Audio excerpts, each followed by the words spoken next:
certain technologies simply are going to exist and prosper and blossom into something huge that's going to change it. You cannot stop it.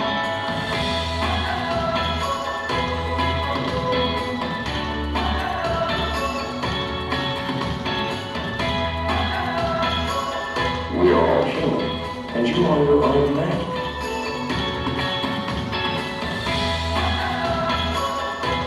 What Latium is doing is unique in that it makes the cryptocurrency world available to the common person. That's our mission statement is adoption, not just for Latium, but to make more crypto users, to get people in this space so they can see the value that we all see. You know, this is why we're interested in the space, because it's amazing and it's life-changing. It's a technology revolution, and we have to bring people into it.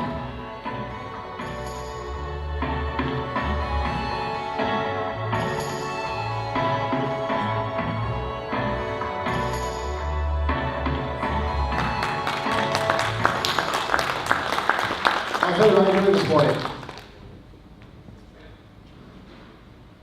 What I want to talk about with you guys today is, well, a few things, okay? I want to talk about where we are in the crypto space today. But before I want to get into that, I kind of want to start with where we are with the market, right? My background, as they say, was fintech, right? Specifically futures options forex, right? I've had my own regulated IB in the U.S.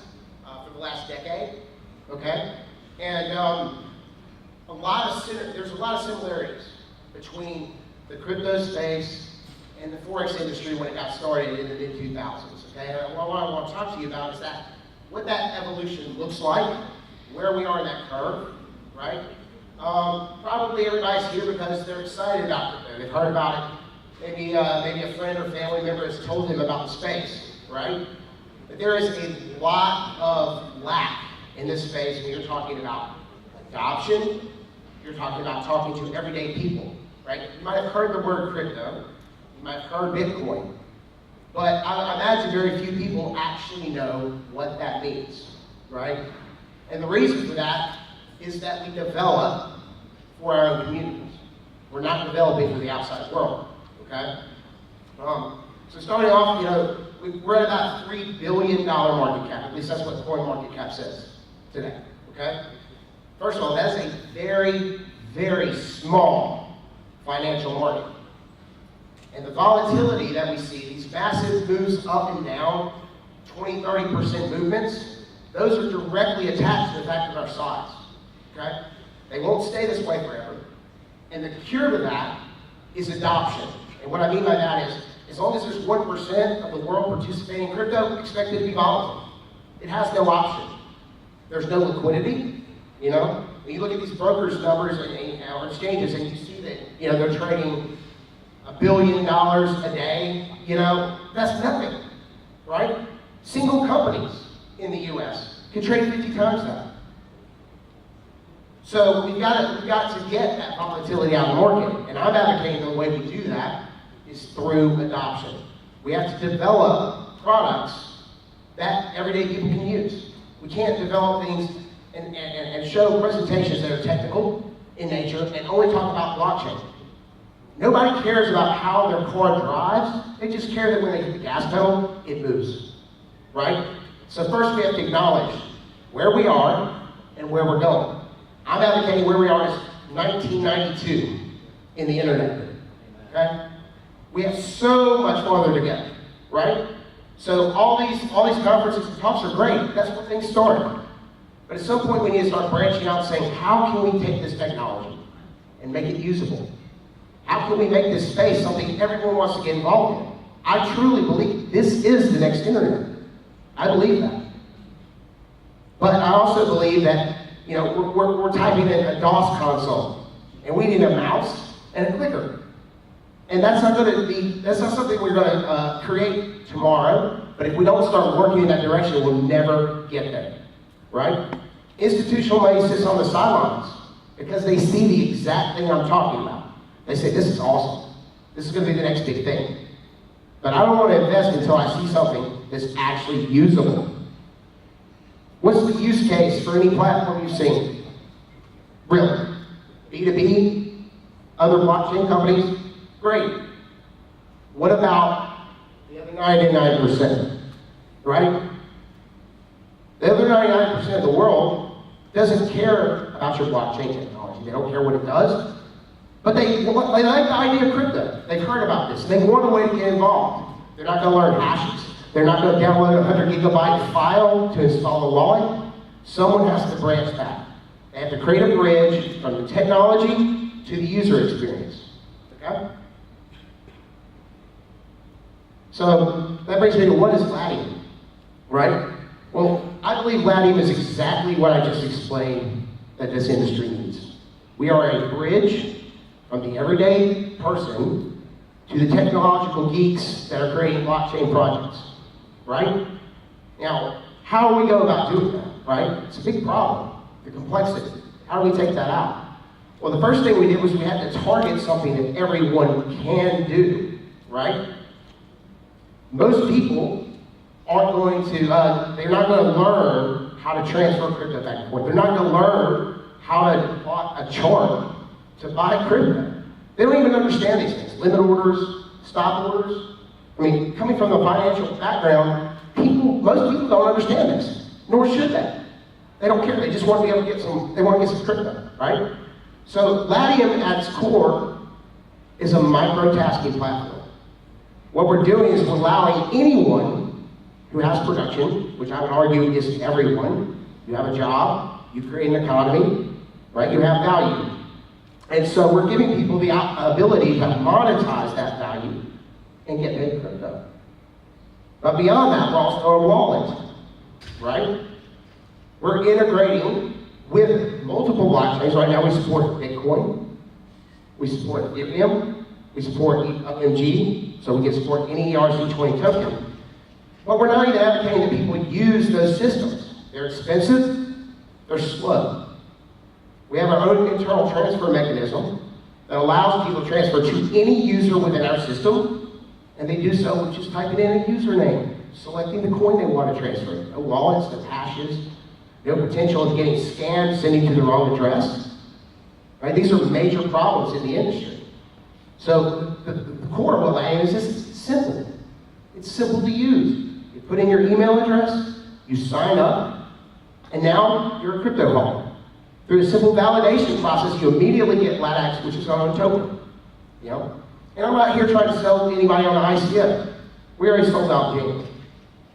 We're here talking about a product, right? We didn't want to market an idea, we wanted to market a product. So I'm looking for users. I'm looking for advertisers. I want people to get involved and get behind what we're doing, because what we're doing is not just about us. It's about getting that 99% into the crypto space, which benefits the whole space.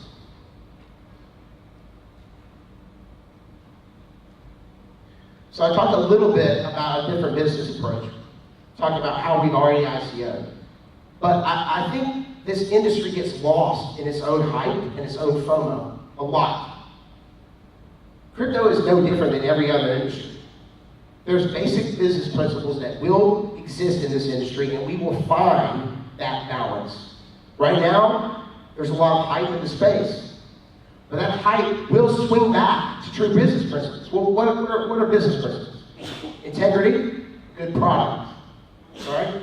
You build something that has value, people will use it. If you build something that does not have value, people will not. It's that simple. There's nothing complex about this. It's not about how you market. You can market a bad product with millions of dollars, and ultimately you're going to fail. So you have to have something that works. You have to have something people desire, and then you market that. That is exactly what Latium is doing. And again, the reason we're doing that is because we want adoption. We want to grow this space. We want other projects that we can support on our platform. Like I said, we're ERC20 compliant, and we're looking for partners who want to participate in the adoption of crypto. Let me talk about a little bit about our feature set. All right, you might have seen this. We've got signs all over the place. Proof of human. Okay? And Probably some of you are worrying about, wondering what proof of human is. Well, you might have heard of proof of work. You've probably heard of proof of stake, all right? These concepts originated a long time ago. Proof of work, I mean, we're talking about pre-Satoshi, you know? Proof of stake, probably the first example of that was somewhere around 2012, okay? Those ideas were that, they're ideas. It doesn't mean it's the best solution for what we're trying to create. I believe, and I could be wrong because I don't know Satoshi, and if any of you do, I would love to talk to you later. I believe that Satoshi's vision was to make the world a better place by allowing people's value to really matter and allowing them to create an economic system that didn't benefit an elite. But I would argue that proof of work does exactly that. And the reason I'd argue that is because the majority of the blockchain is controlled by a very small amount of people, very small. I'd even say it's probably less than 10 people that control the whole Bitcoin blockchain. And they do that because they had the money, they're in the right place at the right time. And the only way to solve that is to totally recreate how Bitcoin works, right? And I don't think that Bitcoin's going to do that. I don't think Bitcoin devs are going to do that. I don't think they have any interest in doing that. So this is an example of a proof mechanism that creates economy that benefits the elite, which is exactly what it was created not to do. I would argue proof of stake does the same thing. The way proof of stake works is the more tokens you hold, the more chances you have to stake. So just on its face, that is a rich get richer scenario. There's no way around it. Okay? Proof of human does something different. Through biometric ID, we take a scan of your face. It takes about 30 seconds. Okay? We prove that you're uniquely human. We don't care who you are. It's not KYC. We're not trying to get a name, an address. We don't care about that. We want to know that you're unique. We want to know that your profile is unique. And we want to know you don't already exist in the system. Now, why does that matter? Right? Why does it matter if you exist in the system or not? Well, it matters a lot. And I'll tell you why it matters a lot. 70% of Twitter users don't exist. Probably more. Some of their devs actually leaked out around those numbers. Of course, Twitter has made official announcements that they killed like 10 million accounts or something. Well, all you have to do is follow the interest, right? They have an interest to show users, okay? I'm a dev. I can create 1 million accounts. Me. I'm one. I can own 1 million Twitter accounts. Why would I do that? Well, because now I've got 1 million followers, and I can monetize that 1 million followers. And all you have to do is follow the financial incentive. And as it stands, everyone has financial incentive to not talk about the biggest issue in the tech space, and that is there is no ability to have digital trust. The internet created an amazing environment for innovation, but it removed one core human principle, and that's trust. You can't trust anything on the internet because I can have 1,000 profiles. I can tell you one thing in this area, I can tell you the other thing in the other area, and you'll never know I'm the same person. It's one of the reasons that the whole industry is full of manipulation, advertising, control. You know, a good example of that is what we saw in the U.S. elections recently, right? Heard a lot about this. No one really knows what's happening, but one thing we know for a fact is that if there was accountability for a digital user, it couldn't happen. That's what proof of human does. We're comparing you against many, right? So you've heard about solutions where I put it in my passport, I take a picture of my face and it says, that's me, right? We're approaching it the opposite end. We're saying, this is you. We don't care what your name is, but you are not any of this. And that makes you unique. With that, you get a trust score. If you participate as a good actor in this system, your score goes up. If you're a bad actor, it goes down. You don't ever burn yourself, but you have to work your way back up. We modeled it very much like the US credit system. Your history, your accountability follows you through the course of time. You can be bad, you can become good. You can be good, you can become bad. But you are what you are, and you should be accountable for what you are. Wasn't that long ago, everyone in society was. It's the internet boom that took that away. And I'm advocating that that is not good for society long term. And also advocating that I believe this is the solution. Only time will tell. And I'm hoping there are many other companies that buy into this, because as a society, as long as we can't trust one another, that is not a good thing. We can't progress. We can't see where there's real value. We don't know where there's real value. I'm advocating that we are losing production as a society by not being able to trust one another. And I think that we have to work to fix that. And I think Proof of Human does that in a very easy way. You come into the system, 30 seconds in, you're getting a credit for doing it. We're paying you to do it. And we can pay you to do it because we know you're unique. And you can go out on the street, you get everyone's face, but guess what? They already have a profile now. Can't do it again. So Proof of Human is currently live on our site, latium.org. It is the foundation block. I talked about the idea of proof of work, proof of stake. It's the foundation block to predicate our own blockchain. With this, we have the ability to tokenize human beings. And I'll let that soak in for a second. Because, there's a lot of ideas. Well, they're tokenizing an idea, essentially, right? Why would I want to tokenize human beings? I want to tokenize human beings because human beings have value. Human beings are the economy. There's no economy that exists if you remove human beings from it. And I'm advocating that there's a lot of people who are taking a slice out of your production. This has changed over the course of history, from slavery, taxation. There's a lot of different forms of it. But ultimately, your production should belong to you. I'm not saying you can't participate. I'm not saying you don't give away some of your value. Maybe you like somebody and you want to give them some of your value or your efforts. But that should be your option. And I'm advocating that our system does that. Over the next 6 months, we'll be releasing tokenization of human beings. Just being in the system, you'll have your token. You don't have to use it. You don't have to participate. But your market cap's directly tie into your participation and being a good actor. As you're a good actor, your market cap increases. As you're a bad actor, your market cap goes down. People who have value, the price will go up. People who don't will stay the same, and that's fine.